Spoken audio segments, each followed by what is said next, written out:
La Ciudad de México amanecía bajo un cielo gris que anunciaba lluvia sobre los millones de seres que recorrían sus calles saturadas. En la colonia Doctores, entre muros envejecidos por el tiempo y el smog, la casa de los Valdés se alzaba como un monumento al silencio. Era una casa de 2 pisos con fachada de cantera desgastada, ventanas enrejadas y una puerta de madera que alguna vez fue azul. Ahora era de un gris indistinto, como si la casa misma hubiera olvidado su ser. En la sala pequeña, repleta de muebles antiguos, Diego Valdés observaba el punto donde la pared se encontraba con el techo. Tenía 12 años, pero sus ojos tenían una profundidad inquietante, como si hubieran visto más de lo que cualquier niño debería soportar. Su cabello negro colgaba sobre su frente y sus manitas apretaban el borde deshilachado del sofá vino tinto. «Diego, tu desayuno se enfría». La voz de su madre, Lucía Valdés, rompió el silencio. Mañanero. Era una mujer de 42 años que parecía 10 años mayor. Su cara llevaba las cicatrices invisibles de alguien que ha llorado demasiadas noches en silencio. Traía puesto un delantal floreado y manchado de salsa, y sus manos temblorosas sostenían un plato de chilaquiles fríos. Diego no respondió. No se movió.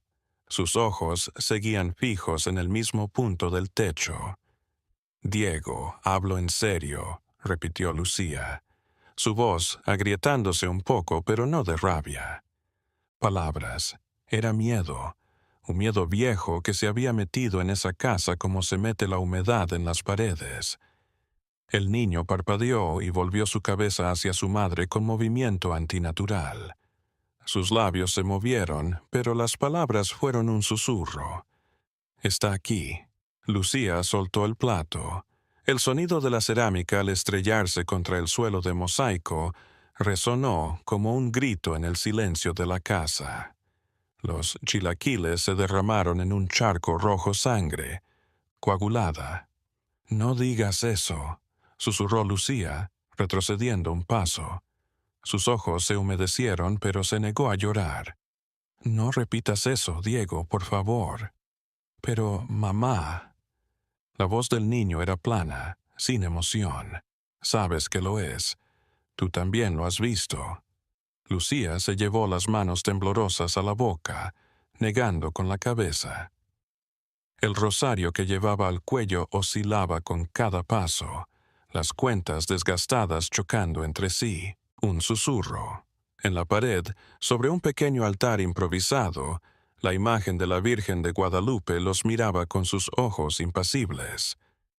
«Tu padre no puede saber que dijiste eso», susurró Lucía, arrodillándose frente a su hijo y tomando sus manos con desesperación. «¿Entendiste, hijo? Nunca, nunca digas eso delante de él». Diego asintió lentamente, pero había más que obediencia en sus ojos. Había comprensión. Había un secreto tan pesado que amenazaba con aplastar su pequeño cuerpo. Un portazo en el piso de arriba los hizo sobresaltarse. Pasos pesados resonaron en las escaleras de madera, cada paso crujiendo como huesos rompiéndose. Roberto Valdés se apareció en la puerta de la sala. Era un hombre robusto, de casi 50 años, de rostro curtido por el sol. Sus manos eran enormes y ásperas, manchadas de aceite de motor que nunca llegaba a desprenderse del todo. Huele a sudor, rancio, tabaco barato, algo más indefinible que erizaba el vello. «¿Qué fue eso?», dijo con voz ronca, sus pequeños ojos negros recorriendo la habitación hasta detenerse en el desastre en el suelo. «Rompiste otro plato, Lucía». Se me cayó», tartamudeó, poniéndose en pie rápidamente e intentando recoger los fragmentos rotos con manos temblorosas. «Ya lo limpio, Roberto, no te preocupes». Roberto gruñó y se dirigió a la pequeña cocina, sus pasos sacudiendo los endebles muebles. Diego lo siguió con la mirada. Mirada y algo brilló en sus ojos por un momento. No era miedo, era odio, odio puro que ningún niño debería sentir. La mañana pasó en un silencio tenso. Roberto desayunó solo en la cocina, leyendo el periódico y gruñendo maldiciones contra políticos y criminales con la misma intensidad. Lucía frotaba cada rincón de la casa como si pudiera lavar algo más que suciedad. Diego se quedó sentado en el sofá, echando un vistazo a las escaleras al segundo piso. A las 9, Roberto se puso de pie de golpe, agarró su termo de café y sus llaves. «Vuelvo por la noche», anunció sin mirar a nadie en especial, «y más te vale que la cena esté lista». La puerta se cerró de golpe. Solo cuando el ruido de la vieja camioneta Ford se desvaneció en la distancia, Lucía pudo respirar. Se dejó caer en una silla de la cocina y finalmente dejó que las lágrimas fluyeran. Diego se acercó en silencio y se detuvo a su lado. «Mamá», dijo con una voz demasiado madura para su edad, «tengo que decirte algo sobre Gabriel». Lucía gimió más fuerte, tapándose la cara. «No hay nada que decir, Diego. Gabriel se fue. Ya no está. Eso no es cierto». La voz del niño se hizo más apremiante. «Gabriel nunca se fue. Papá dijo que se fue, pero yo sé la verdad. Lo sé, mamá. Y tú también lo sabes». Lucía levantó la vista de golpe. Sus ojos, rojos e hinchados, sus ojos fijos en su hijo con horror y súplica. «Cállate, Diego, por Dios, cállate. Él me habla», siguió Diego, desoyendo la súplica de su madre. «Por la noche, cuando todos duermen, me habla. Me dice que tiene frío, me dice que quiere salir. Basta». Lucía se puso en pie de golpe y tiró la silla. «Tu hermano está muerto, ¿me escuchas? Muerto, y nunca jamás volveremos a mencionar su nombre en esta casa». Se hizo un silencio. Hasta los sonidos de la calle parecían haberse detenido. Diego miró a su madre con ojos demasiado viejos para su rostro. «Entonces, sí», dijo finalmente. «Lo vi esa noche. Lo que hizo papá». Lucía se tambaleó como si la hubieran abofeteado. Se agarró al borde de la mesa de la cocina, sus nudillos encallecidos por la tensión. «¿No viste nada?», susurró, pero su voz no era convincente. Era muy tarde. «¿Estás dormido?» No estaba durmiendo. La voz de Diego se rompió por primera vez, toda la tensión saliendo de él. Contenida. «Estaba despierto, mamá. Vi a papá cargar a Gabriel escaleras arriba. Vi a Gabriel llorar. Vi cuando papá bajó solo. Las lágrimas corrían por la cara del niño ahora, pero su expresión estaba extrañamente tranquila, como si hubiera estado esperando años para decir esas palabras. Y entonces oí los golpes». Siguió. «Los golpes en el sótano. Aquellos golpes toda la noche, bang, bang, bang, como si alguien estuviera cavando o construyendo». Lucía se dejó caer al suelo, llorando sin control. Diego se arrodilló a su lado y la rodeó con sus bracitos. «Tenemos que sacarlo, mamá», susurró en su oído. «Tenemos que liberarlo y liberarnos». Afuera, las nubes finalmente se abrieron y la lluvia cayó. La lluvia golpeaba el techo de lámina de la casa de los Valdés. En el sótano, bajo metros de cemento y tierra, algo latía en silencio, esperando. La tarde se arrastró, agonizante. Lucía se encerró en su habitación tras la confesión de Diego y el niño la oyó llorar durante horas. Se sentó en las escaleras mirando hacia la puerta del sótano al final del pasillo del primer piso. Era una puerta de metal oxidado con 3 candados gruesos.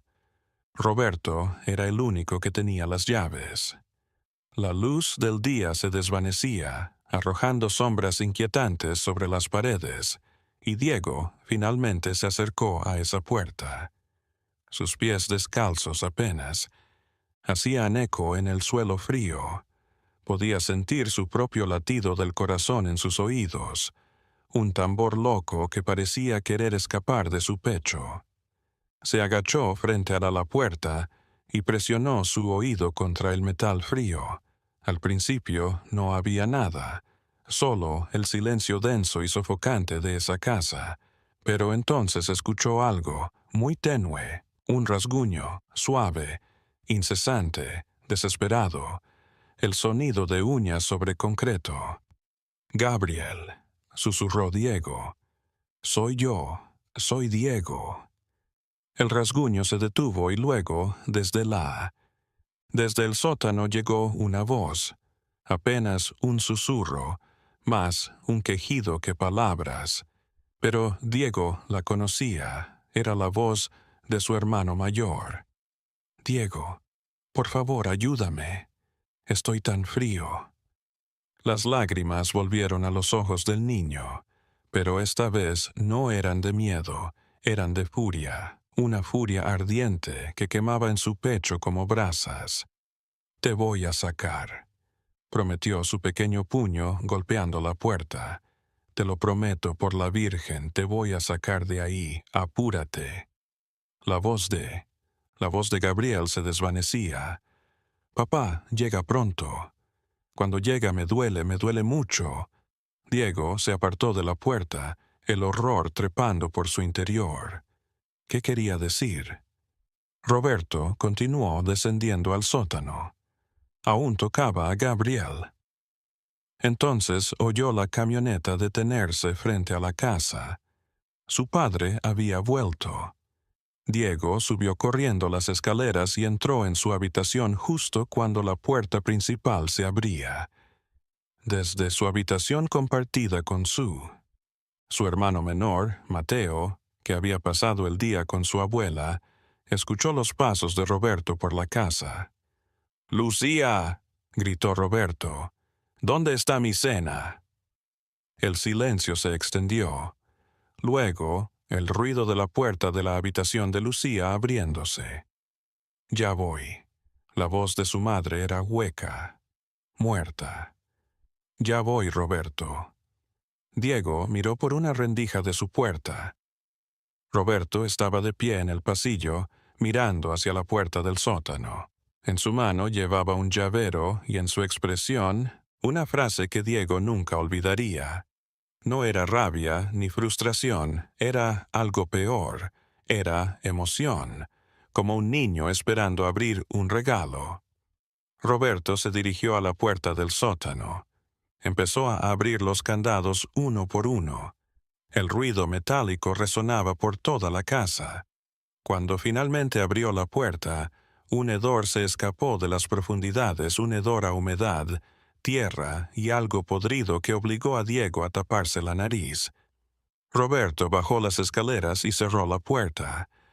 Diego oyó sus pasos descender, hasta que se desvaneció, y entonces oyó un grito que le heló la sangre.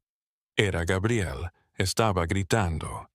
Diego cerró los ojos con fuerza, tapándose los oídos con las manos, pero no podía detenerlo. Los gritos siguieron una eternidad, mezclándose con otros sonidos que Diego no quería reconocer. Golpes, arrastres, súplicas. Cuando el silencio volvió, Diego estaba encogido en una esquina de su habitación, temblando sin control. Oyó a Roberto subir las escaleras, cerrar con candados la puerta del sótano y dirigirse al cuarto de baño. El agua de la regadera se abrió. Aquella noche, en la cena, Nadie habló. Roberto devoraba su comida, masticando ruidosamente. Lucía apenas probaba la comida, sus ojos fijos en el plato. Diego miraba a su padre con una mezcla de miedo y odio que crecía con cada segundo. «¿Qué miras?», preguntó Roberto De repente, sus ojitos fijos en Diego. «Nada, papá», respondió rápidamente el niño, bajando la mirada. «Más te vale», gruñó Roberto. «Los niños que miran aprenden cosas que no deberían y eso no es bueno para nadie. ¿Verdad, Lucía?»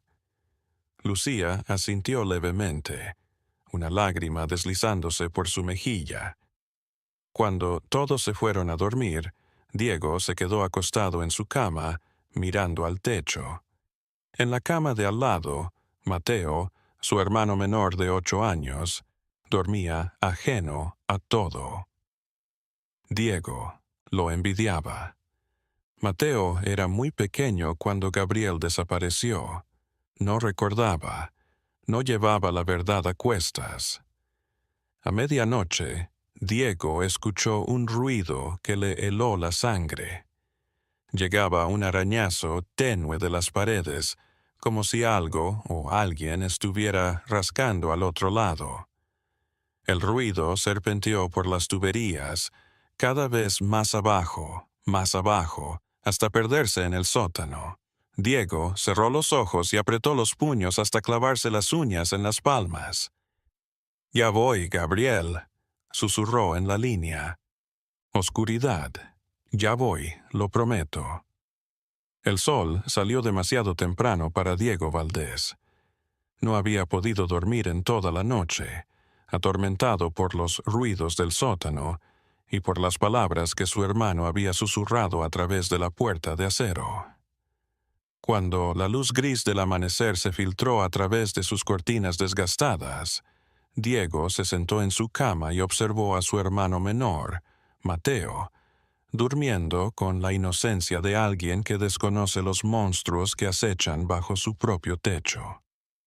Techo. La Ciudad de México despertaba con su cacofonía habitual. El caos de los microbuses, los gritos de los vendedores ambulantes, el zumbido incesante de millones de vidas chocando entre sí en las calles abarrotadas. Pero en la casa de los Valdés, el silencio era abrumador. Diego bajó las escaleras descalzo. Sus pies hacían crujir los escalones de madera. En la cocina, su madre ya estaba preparando el desayuno. Sus movimientos eran mecánicos, robóticos, como si su cuerpo estuviera en piloto automático, mientras su mente vagaba muy lejos en la oscuridad. «Buenos días, mamá», dijo Diego en voz baja, sin querer asustarla. Lucía giró el cuchillo en su mano temblorosa. Sus ojos no lo reconocieron por un instante, y Diego vio un horror absoluto en ellos, pero luego parpadeó y el cuchillo cayó sobre la tabla de cortar. Diego suspiró. «No te acerques así en silencio. Lo siento». El niño se acercó y tomó una de las sillas de la cocina y se sentó a ver a su madre cortar jitomates. Con las manos temblando. «Mamá, tenemos que hablar de anoche». «No hay nada de qué hablar», dijo Lucía sin mirarlo, su voz plana, muerta. «Lo oí, mamá», repitió Diego. Oí a Gabriel gritar. Papá se fue al sótano y Gabriel gritó. «¿Por qué? ¿Qué está haciendo el cuchillo?» Se resbaló y le cortó el dedo a Lucía. La sangre fluyó de inmediato, manchando los jitomates picados de un rojo más oscuro. Lucía se quedó mirando su dedo sangrante con el rostro. Ausente, como si la herida fuera de alguien más. «Mamá, te está sangrando». Diego se puso en pie de un salto, agarró un trapo y envolvió el dedo de su madre. «Gracias, hijo», susurró Lucía. Sus ojos finalmente se encontraron con los de su hijo por primera vez en días. «Diego, necesito que me escuches con atención». Lo que viste, lo que oíste, tienes que olvidarlo. Tienes que enterrarlo tan profundo que ni siquiera tú puedas encontrarlo. Es la única forma de sobrevivir en esta casa. Pero Gabriel no puede vivir si continuamos en silencio. La voz de Diego se rompió. Él necesita ayuda. Necesita que alguien lo rescate. Lucía tomó a su hijo por los hombros, desesperada. Si lo intentas, Roberto nos matará a todos. ¿Entendés? A todos. Primero a ti, luego a Mateo, y luego a mí. No es un hombre, es un monstruo. Y los monstruos no perdonan. Entonces, ¿qué hacemos?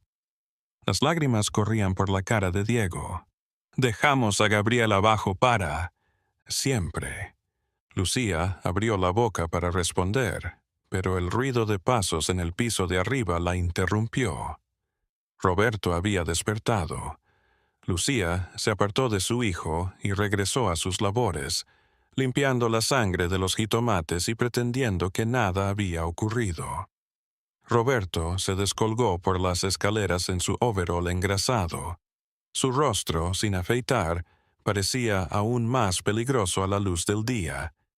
Se dejó caer en la mesa y esperó a que Lucía le sirviera el café. «Hoy llego tarde», anunció, sorbiendo ruidosamente su café. «Tengo chamba en el taller, un tipo de Polanco que me trae su BMW para que se lo arregle. Me va a pagar bien». Diego miraba a su padre, analizando cada movimiento, cada expresión. ¿Cómo podía este hombre hablar de empleos y dinero con su propio hijo encerrado en el sótano? ¿Cómo podía siquiera tragar bocado después de lo que le había hecho a Gabriel la noche anterior? Diego. La voz de Roberto lo trajo de vuelta a la realidad. ¿Qué haces ahí parado? Ve a despertar a tu hermano y... Listos para la escuela. Diego asintió y subió las escaleras a toda prisa. En su habitación, Mateo ya estaba despierto buscando su uniforme escolar entre la ropa apilada en una silla. Mateo llamó a Diego en voz baja. ¿Recuerdas a Gabriel? El niño menor giró su rostro confundido. Gabriel, nuestro hermano perdido. Sí, ese. Diego se acercó y se sentó en la cama de su hermano. ¿Qué recuerdas de él? Mateo se encogió de hombros. No mucho. Era mayor que nosotros. Era bueno conmigo. Me enseñó a montar en bici. Sus ojos brillaron al recordarlo y me defendía de los niños de la escuela que se burlaban de mí. Pero entonces un día ya no estaba. Papá dijo que se había ido a trabajar al norte, a Estados Unidos.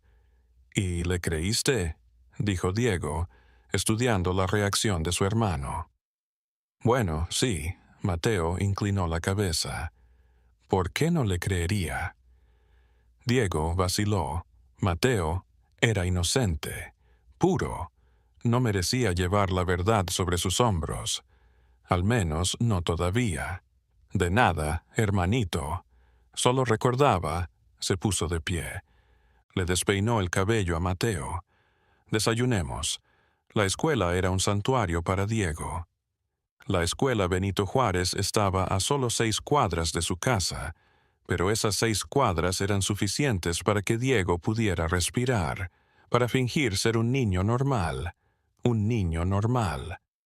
El edificio de 2 pisos, pintado de amarillo desvanecido, estaba rodeado por una barda alta cubierta de alambre de púas, un recordatorio constante de que incluso en los lugares más inocentes, estaba a salvo.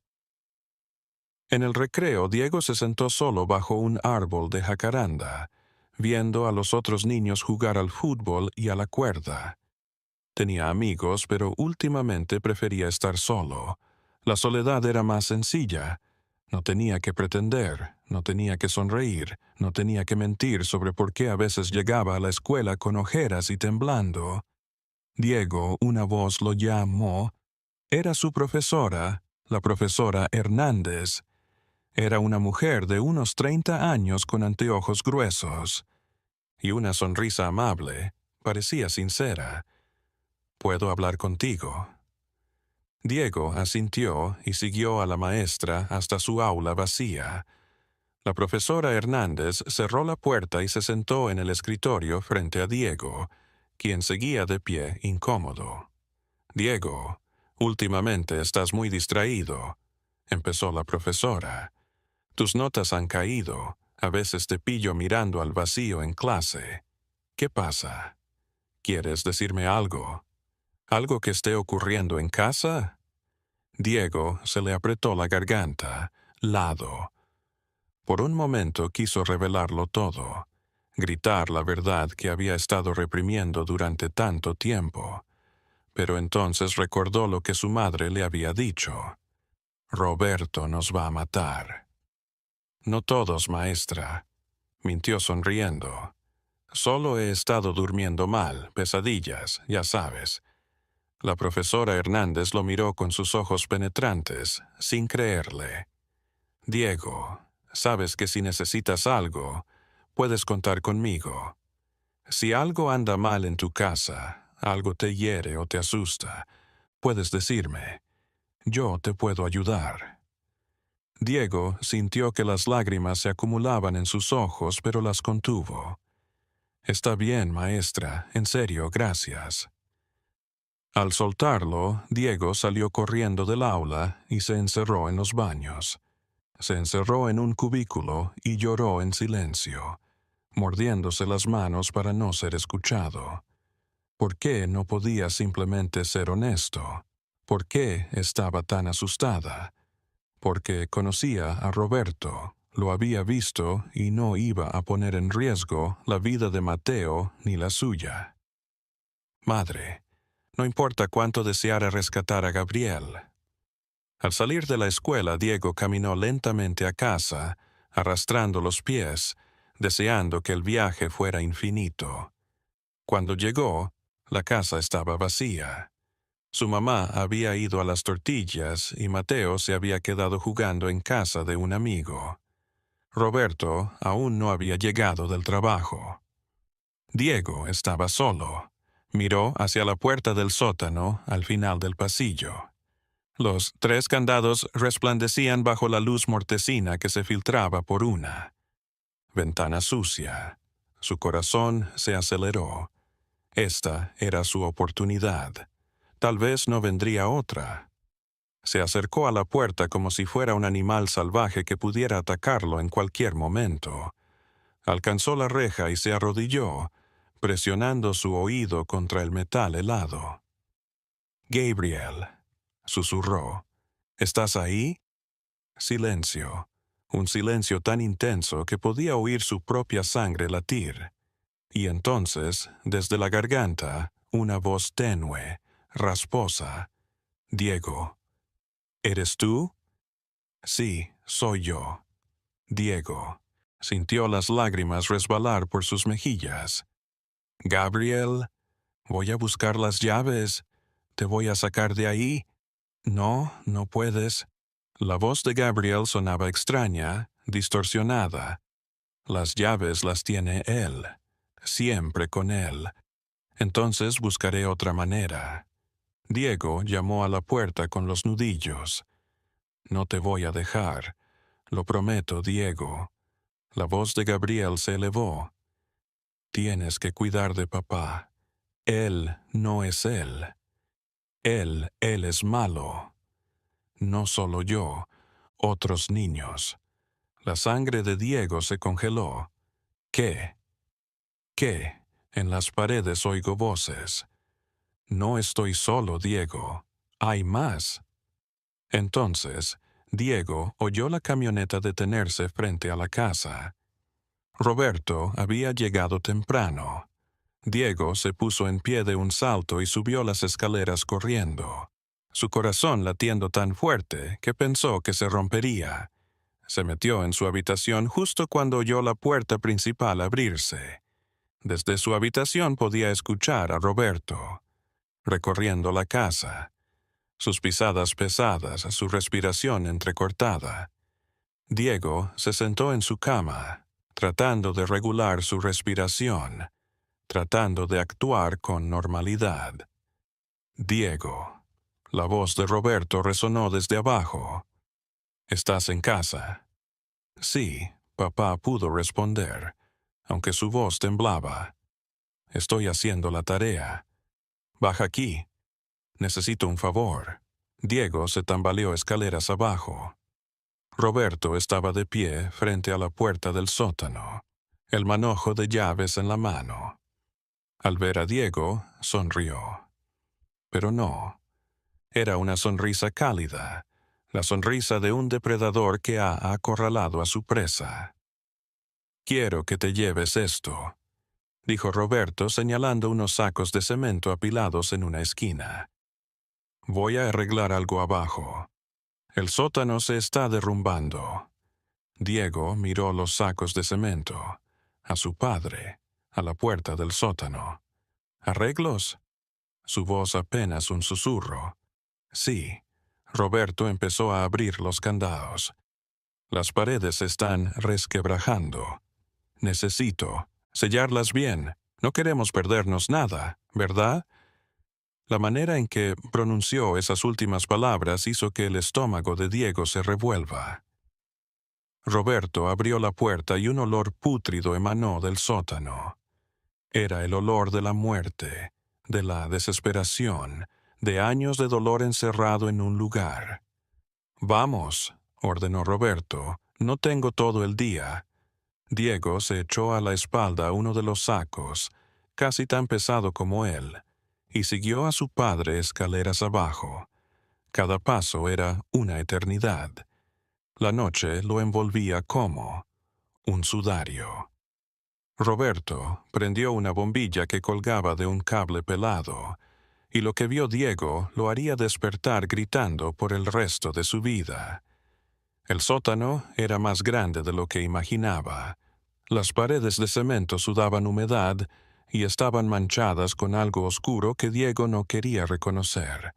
Había herramientas por el suelo, palas, picos, una carretilla oxidada, pero lo que más asustó a Diego fue la pared del fondo. Estaba cubierta de cemento fresco recién aplicado. Parches irregulares, y detrás del cemento, Diego juraría oír respiraciones, muchas respiraciones, un coro de alientos contenidos. «Coloca el saco ahí», dijo Roberto señalando una esquina. Diego siguió sus ojos sin poder moverse de la pared. Gabriel estaba detrás del cemento. ¿Y quiénes eran los otros de los que había hablado?, preguntó papá. «¿Qué hay detrás de esa pared?» Roberto se giró lentamente, sus ojos oscuros y pequeños fijos en ella. «Hijo, nada de tu incumbencia», respondió en un tono peligrosamente bajo. «Y si tienes 2 dedos de frente, jamás volverás a preguntar». Diego asintió y subió las escaleras casi corriendo. Cuando llegó arriba, oyó a Roberto cerrar la puerta y poner los candados de nuevo. Entonces el hombre subió, se lavó las manos en el fregadero de la cocina y se sirvió una cerveza como si nada hubiera ocurrido. Aquella noche, Diego no cenó. Se quedó sentado a la mesa, empujando con el dedo el plato. Su plato, intentando asimilar lo que había presenciado. Lucía lo observaba con dolor y comprensión en sus ojos. Ella lo sabía, lo había sabido todo el tiempo. Después de la cena, cuando todos se fueron a la cama, Diego se quedó despierto. A medianoche oyó abrirse la puerta de sus padres. Se escucharon pasos en las escaleras. Diego se puso en pie en silencio y se asomó a la barandilla del segundo piso. Roberto estaba abriendo de nuevo los candados de la puerta del sótano. En su mano portaba algo que Diego no pudo reconocer en la oscuridad. Luego descendió y cerró la puerta tras de sí. Diego esperó, respirando con dificultad. 5 minutos, 10, 15. y luego los gritos. Gritos agonizantes, como si vinieran de muchas gargantas a la vez. Gritos de dolor, de horror, de súplica. Diego se cubrió los oídos y cerró los ojos, pero los gritos parecían atravesar sus manos, sus huesos, su alma. Cuando terminaron y Roberto volvió a... Alcanzando la cima, Diego observó que las manos de su padre estaban rojas. Roberto fue al baño, se lavó y regresó a su habitación como si hubiera ido por un vaso de agua. Diego se arrastró de nuevo en su cama y se acurrucó bajo las mantas, temblando. En su mente se formó una decisión, una horrible, pero necesaria. Debía detener a Roberto, liberar a Gabriel y a quien sea que estuviera en ese sótano. Y si nadie más lo hacía, él tendría que hacerlo solo, incluso si eso significaba transformarse en algo que nunca imaginó. Los días se transformaron en semanas, y Diego Valdés se convirtió en alguien que él mismo no reconocía. El niño de 12 años, que una vez jugaba al fútbol en el recreo y reía con sus amigos, se había ido, sustituido por una versión más oscura y calculadora de sí mismo. Sus ojos, antes infantiles y luminosos, ahora mostraban una frialdad y una madurez antinaturales. Diego había empezado un diario. Lo ocultaba debajo de una tabla suelta en su habitación, y cada noche anotaba lo que veía de su padre, las horas en que bajaba al sótano, los ruidos que escuchaba, los cambios en su comportamiento, los patrones. Todo contaba, todo podía servir. Fue un martes cuando Diego decidió que necesitaba un compañero. No podía enfrentarlo sola. Necesitaba a alguien que creyera en él, alguien que lo ayudara a desenmascarar a Roberto por lo que era. En el recreo, se acercó de nuevo a la profesora Hernández. Ella estaba sentada en un banco bajo un árbol, revisando papeles. «Maestra», dijo Diego, su voz apenas un susurro, «¿puedo hablar con usted en privado?»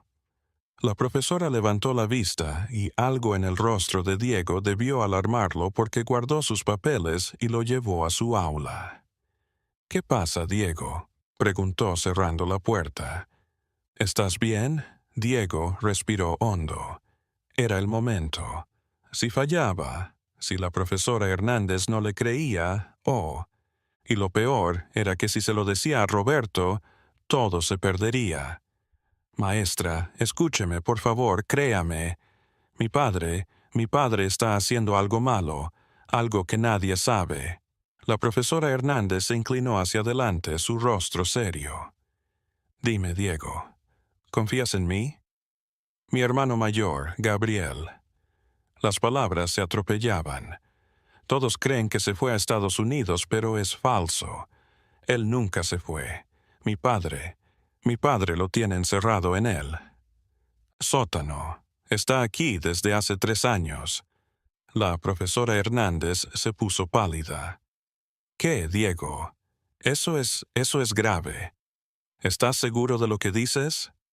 «Lo oigo por las noches», siguió Diego, las lágrimas cayendo. «Oigo sus gritos y no es solo Gabriel, hay otros.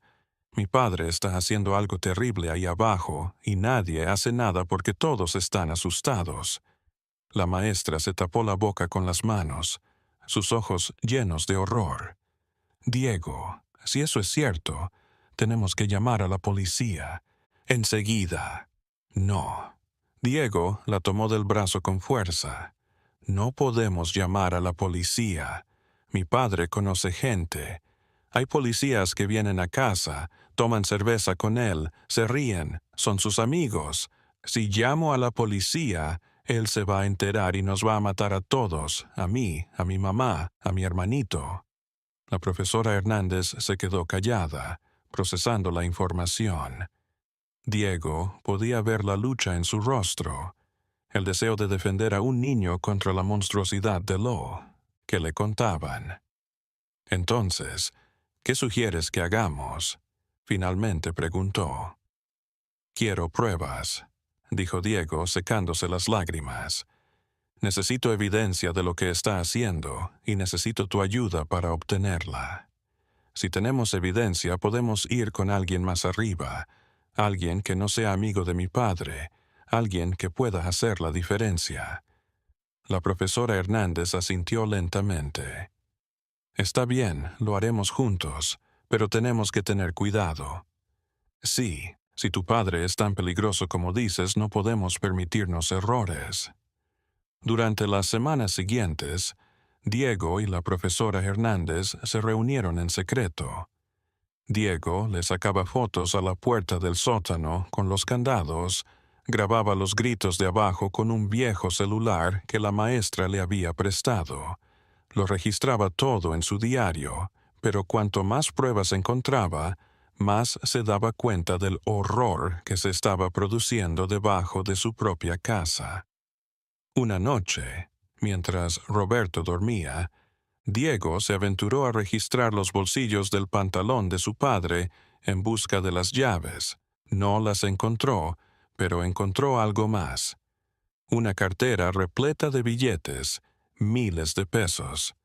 ¿Dónde había conseguido Roberto tanto dinero? El taller mecánico en el que trabajaba apenas les daba para subsistir. Diego le sacó una foto a la cartera y la volvió a guardar. Al día siguiente le enseñó la foto a la profesora Hernández. «Esto no es dinero de mecánico», dijo ella, su rostro pálido. «Diego, creo que tu padre está metido en algo más grande, algo orquestado». Organizado hizo que el estómago de Diego se encogiera. En México, cuando se organizaba algo, por lo general era crimen organizado, cárteles, secuestros, narcotráfico. «Tenemos que investigar más», dijo la profesora Hernández. «Pero necesitamos saber qué está haciendo tu padre antes de revelarlo». Mateo, sin saberlo, dio la siguiente pista. Una tarde, mientras los hermanos regresaban caminando del colegio cuando el menor de ellos dijo de manera casual, «Oye, Diego, ¿te has dado cuenta de que papá viene siendo visitado por las noches?» Diego se detuvo. «¿Qué explora?» «Sí, bueno», Mateo se encogió de hombros. «A veces, cuando voy al baño por la noche, oigo voces abajo, como si papá estuviera hablando con alguien, y luego oigo que se abre la puerta del sótano». El corazón de Diego se aceleró. «¿Cuándo fue la última vez que oíste eso?» «Anoche», respondió Mateo con inocencia. «Pero no le digas a papá que me levanté. Ya sabes cómo se pone cuando nos despertamos tras mandarnos a la cama». Aquella noche, Diego fingió estar dormido, pero permaneció alerta. Como Mateo había predicho, a la medianoche escuchó voces. Se levantó en silencio y se asomó por el barandal del segundo piso. Abajo, en la sala, Roberto conversaba con dos hombres. Diego no alcanzaba a ver sus rostros, pero podía oír retazos de lo que hablaban. «El siguiente es mañana», dijo uno de los hombres. «Tengo el lugar listo», respondió Roberto. «Esta vez es una niña, 8 años. Familia adinerada de las Lomas», continuó el otro hombre. La bilis de Diego se elevó en su garganta. Una niña de 8 años iban a traerle una niña al sótano. «¿Cuánto?», preguntó Roberto. «Por tenerla una semana, en lo que los padres reúnen el rescate», contestó uno de los hombres. Roberto se rió. Era una risa baja y cruel que hizo que los vellos de la nuca de Diego se erizaran. «¿Y luego? ¿Qué?», preguntó Roberto. «Después. Hacemos lo de siempre», dijo el otro hombre. «La familia paga, nos quedamos con el dinero y ella, bueno, se queda contigo para tu colección». Los 3 hombres se rieron.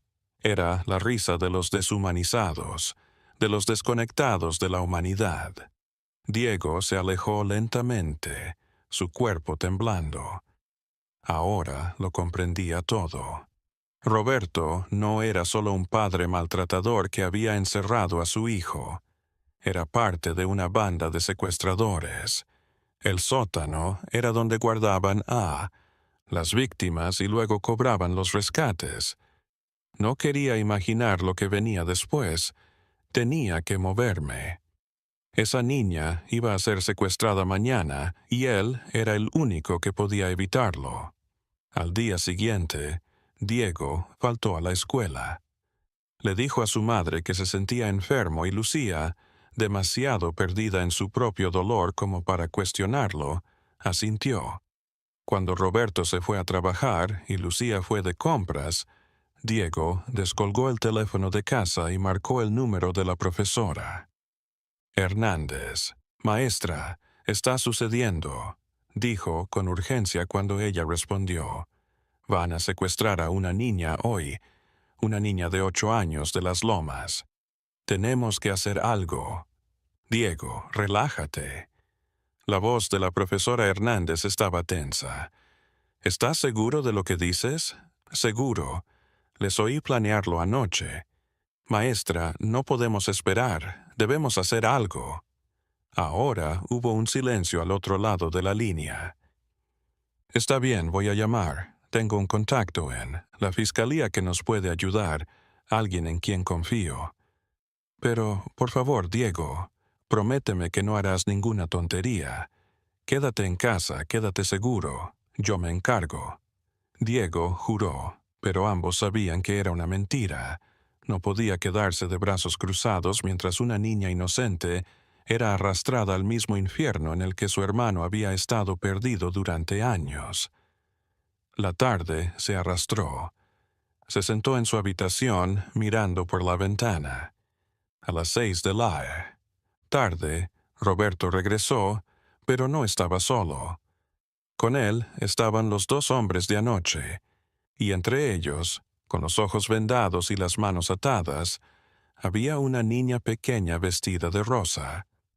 El mundo de Diego se derrumbó. Era demasiado tarde. Ya la habían raptado.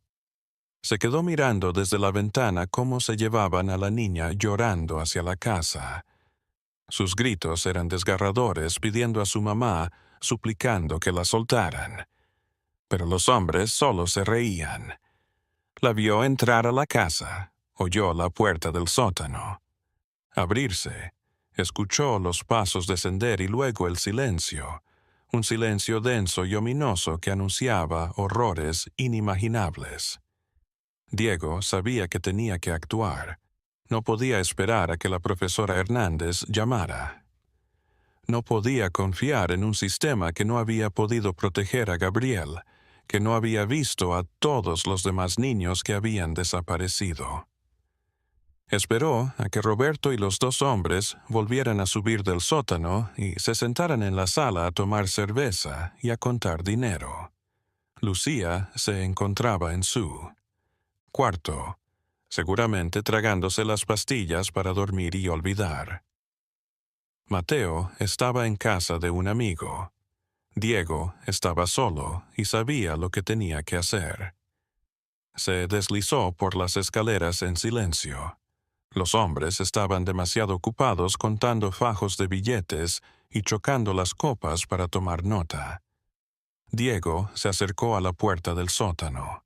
Los candados estaban cerrados, pero Roberto había dejado las llaves sobre la mesa del comedor mientras contaba el dinero. Con el corazón latiendo tan fuerte que pensó que todos lo oyeran, Diego tomó las llaves. El ruido del metal casi lo delata, pero la música que Roberto había puesto para festejar ahogó el sonido. Diego se acercó a la puerta del sótano y comenzó a abrir los candados. 1, 2, 3. La puerta se abrió con un crujido silencioso. ¿Qué carajos? La voz de Roberto resonó detrás de él. Diego se giró. Su padre estaba en el pasillo, su cara roja, sus ojos inyectados de sangre. Los 2 hombres lo seguían observando, con una sonrisa cruel. Diego. La voz de Roberto era peligrosamente baja. «Apártate de la puerta». Ahora no. La voz de Diego se agitaba, pero había firmeza en ella. «No me voy a ir. Voy a sacar a todos de ahí, a Gabriel, a esa niña, a todos los que has herido». Roberto se adelantó, y Diego vio algo en su mano. Era un cuchillo, el mismo que Lucía utilizaba para cortar verduras. «Hijo», dijo Roberto, la palabra como una maldición, «vas a arrepentirte de haber nacido». Pero antes de que Roberto pudiera mover otro paso, sirenas rompieron el aire. Muchas sirenas acercándose rápidamente. Ambos hombres juraron y corrieron hacia la puerta trasera, solo para ser bloqueados por policías uniformados que entraban a la casa con sus armas desenfundadas. «Al suelo, todos al suelo», gritaban los policías. Roberto miró a Diego con odio puro. «Tú, Ciseo, tú hiciste esto». Diego asintió, las lágrimas rodando por sus mejillas. «Sí, yo lo hice porque alguien tenía que liberarnos a todos». A Roberto lo tiraron al piso 2 policías, lo esposaron y se lo llevaron arrastrando. Los otros 2 hombres corrieron la misma suerte, y luego la profesora Hernández apareció en la puerta con una mujer vestida de traje que se identificó como fiscal. Dijo la profesora agachándose a su altura. «Eres muy fuerte, muy, muy fuerte». Pero Diego no se sentía valiente. Se sentía cansado, destrozado, como si hubiera vivido 1000 vidas en sus 12 años. Los policías se adentraron en el sótano. Minutos que parecieron horas, y luego comenzaron a subir. Primero subieron a la niña, que lloraba, pero estaba intacta. Luego llegaron las camillas, muchas camillas. En la primera camilla venía Gabriel, pero el Gabriel que Diego conocía, el hermano fuerte, protector, ya no estaba. El chico de 17 años en esa cama pesaba tal vez 40 kilogramos. Su cabello había crecido hasta los hombros, enmarañado y sucio. Su piel estaba casi transparente de no haber visto el sol en 3 años. Sus ojos, al abrirse, en Diego se reflejaba una mezcla de alivio y trauma que nunca podría curarse del todo. «Diego», susurró Gabriel, su voz apenas audible. «Lo hiciste. Nos liberaste». Diego se abalanzó sobre la camilla y tomó la mano huesuda de su hermano. «Perdón, soy yo, así que... Lo siento por la espera. Lamento no haber sido más fuerte antes». Número.